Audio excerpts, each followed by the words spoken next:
கர்த்தருடைய பரிசுத்த நாமத்துக்கு ஸ்தோத்திரம். ஆண்டவர் நமக்கு ஏராளமான நன்மைகளை இந்த பூமியில வைத்து வைத்திருக்கிறார்.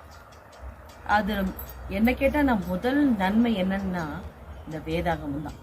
இந்த வேதாகமத்தில் இருக்க வார்த்தை தான் நமக்கு கிடைச்ச முதல் நன்மை, ஆண்டவருடைய கிருபை அப்படின்னு சொல்லலாம். ஆண்டவருடைய வார்த்தைகள் நம்ம எந்த மட்டும் பலப்படுத்த தெரியுங்களா?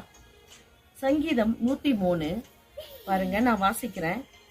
சங்கீதம் 103 5வது வசனம், நன்மையினால் உன் வாயை திருப்தியாக்குகிறார், கழுகுக்கு சமானமாய் உன் வயது திரும்ப வாழ வயது போல் ஆகிறது. இந்த வசனத்தை வாசிக்கும் பொழுது நிறைய பேருக்கு எந்த ஒரு சந்தோஷத்தையும் என் வாழ்க்கையில் நான் பார்க்கல. நன்மையினால் திருப்தி ஆக்குகிறார்னு போட்டிருக்கு. கழுகுக்கு சமானமாய் உன் வயது திரும்ப வாழ வயது போல் ஆகிறதா? நடக்க பலன் இல்லை, கண்ணில் சரியா தெளிவான பார்வை இல்லை, பேச முடியல, கை காலெல்லாம் ஒரே பலவீனம். இப்படி இவ்வளோ பலவீனத்தோட இருக்கிற ஒரு நபர் இந்த வசனத்தை வாசிக்கும் பொழுது என்ன நினைப்பாங்க? இதெல்லாம் எனக்கு எங்க நடக்க போகுது அப்படின்னு நினைப்பாங்க. ஆனா என்னையே உங்களுக்கு ஒரு சாட்சியா சொல்றேன். பலவீனமான சூழ்நிலையில தான் ஆண்டவர் இந்த வாக்குத்தத்தத்தை எனக்கு கொடுத்தார். கழுகுக்கு சமானமாய் உன் வயது திரும்ப வாழ வயது போலாகு. நான் சிரிக்கல, சந்தோஷப்பட்டேன், விசுவாசிச்சேன்.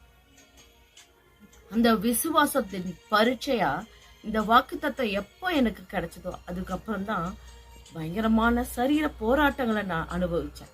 அப்பெல்லாம் என்ன நினைப்பேன் தெரியுங்களா? ஆண்டவர் வார்த்தையை கொடுத்திருக்காரு, நிச்சயமா என்ன சாட்சி சொல்ற ஒரு ஆத்மாவா நிறுத்துவாரு நான் விசுவாசிச்சேன். அதே போல இந்த வசனத்தின்படியே எனக்கு பலன் இல்லாம தான் இருந்தது. இந்த வசனத்தை எப்பொழுது நான் விசுவாசித்து உட்கொண்டேனோ அதுக்கப்புறம் பாத்தீங்கன்னா என்னால செய்ய முடியாத காரியங்கள் எல்லாம் ஆண்டவர் என்னை கொண்டு செய்ய வைத்தார். நான் அப்ப கூட நினைச்சேன், என்னால முடியலையே, நான் எப்படி இதெல்லாம் செய்ய போறேன், நான் எப்படி என்னோட ஃபியூச்சர்ல நான் கடந்து போக போறேன் அப்படிலாம் நான் நினைச்சிருக்கேன். ஏன்னா நானும் ஒரு மனுஷி தானே.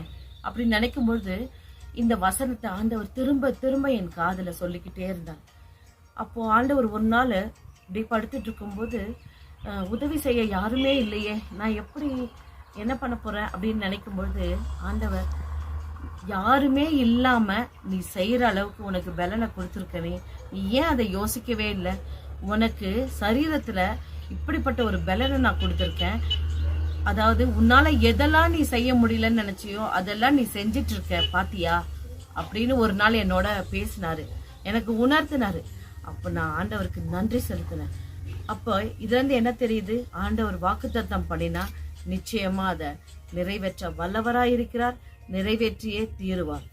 நான் விசுவாசித்தேன், அத மகிமைய நான் கண்டேன். அதே போல நீங்களும் கர்த்தரை விசுவாசியுங்கள், அவருடைய வார்த்தையை விசுவாசியுங்கள், அந்த வார்த்தையை விசுவாசித்து உட்கொள்ளுங்கள். நிச்சயமாக காண்டாமிருகத்துக்கு ஒத்த பலன் உங்களுக்கு கிடைக்கும். God bless you.